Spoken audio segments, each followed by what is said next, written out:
Еще один потенциальный путь для убегающих от мобилизации россиян – Туркменистан. Туда вновь открываются авиарейсы из Минска. Однако Туркменистан является одной из самых закрытых стран мира, в которую очень сложно попасть.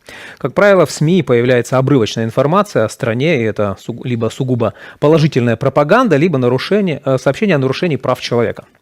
Как в Туркменистане смотрят на события в нашем регионе, обсудим с главой Туркменского Хельсинского фонда по правам человека Таджигуль Бигмедовой. Таджигуль, доброе утро. Доброе.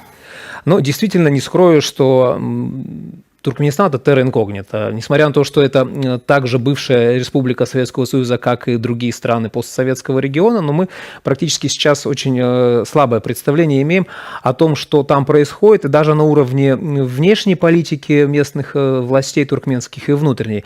Вот что, например, говорят туркменские власти о войне, то есть как они это преподают?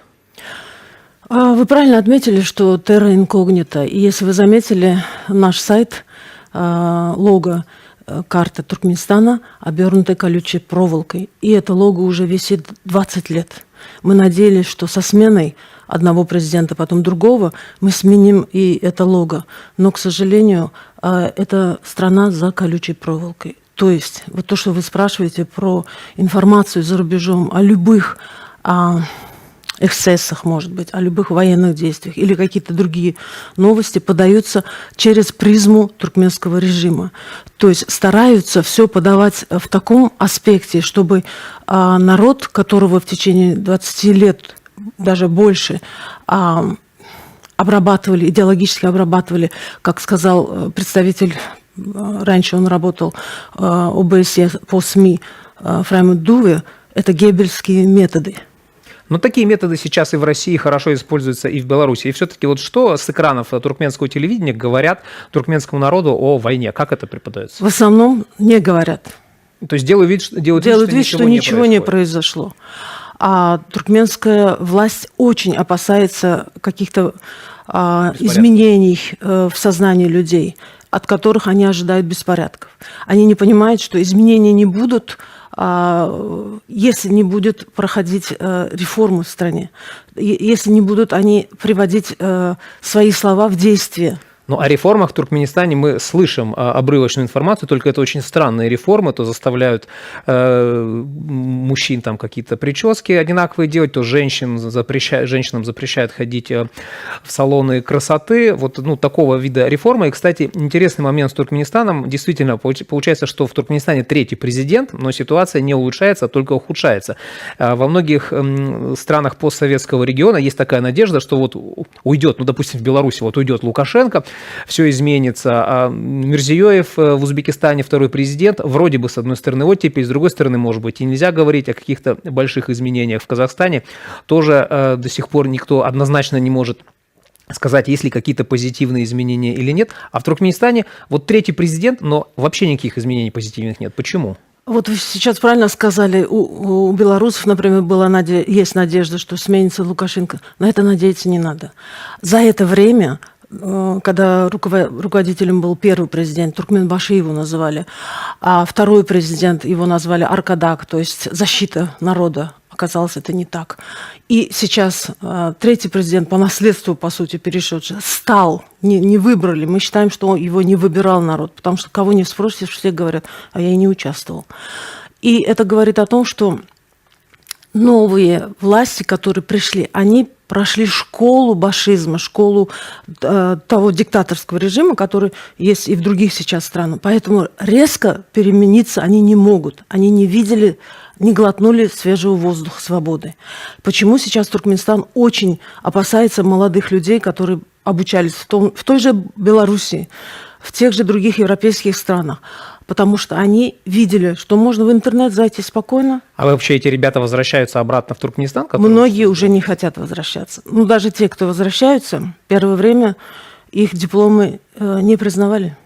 А есть у вас какая-то информация, хотя бы приблизительные цифры вообще о миграции страны? То есть покидают люди Туркменистан, и вообще насколько это, просто я не скажу слова, насколько реально покинуть Туркменистан?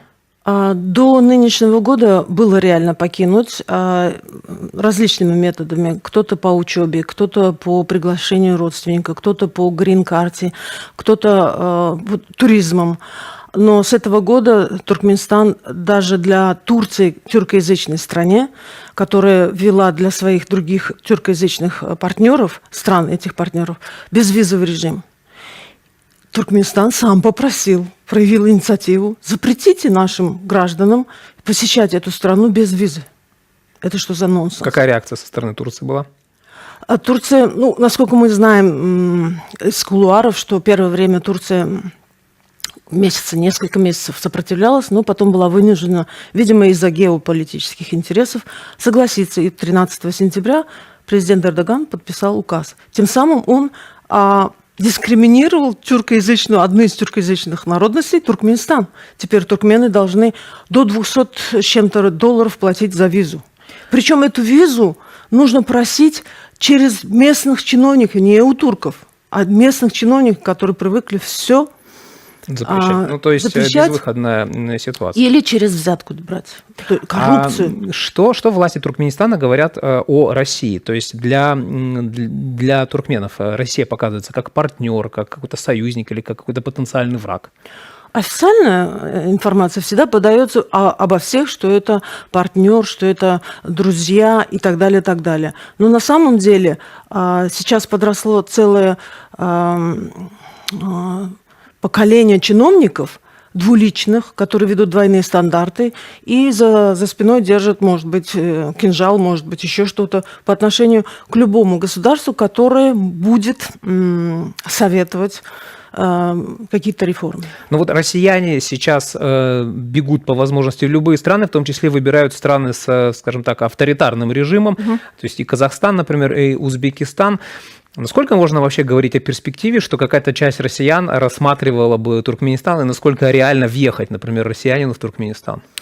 Если бы это было до 2000 годов, до интернетов, то, может быть, люди, не зная информацию, пытались бы заехать в Туркменистан. Но все уже знают, какая это страна. Например, вы не повезете своего ребенка в страну, где дипломатические работники избивая мать, попадается туда и ребенок, 3-летний ребенок. Или же в страну, где дипломаты избивают своих же граждан, которые пришли с вопросами, простыми вопросами.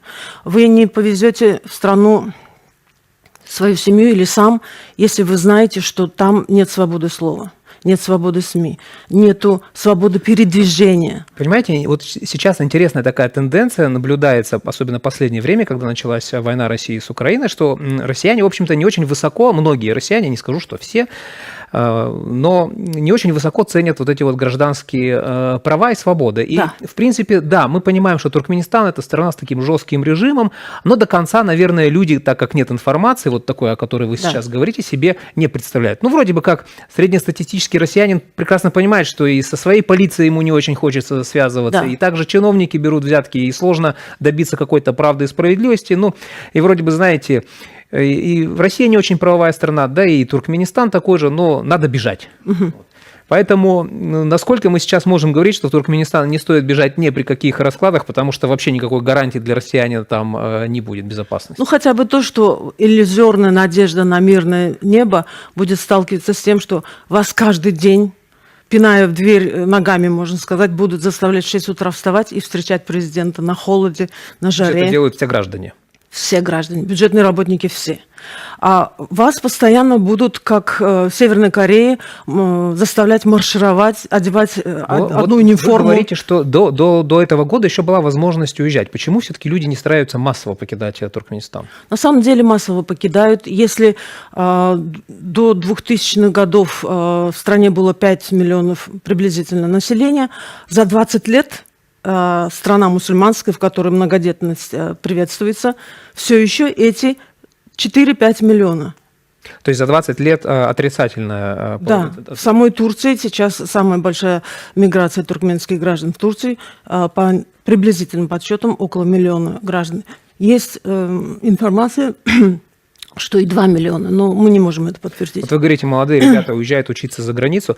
Что можно сейчас о туркменском образовании сказать? Вот абитуриент, который хочет поступить в заграничные вузы, даже если мы говорим о странах бывшего Советского Союза, какой у него уровень образования? Вы попали в точку. Я сама преподавала в институте, кандидат экономических наук, доцент, и я должна была выехать только из-за того, что образование деградировало.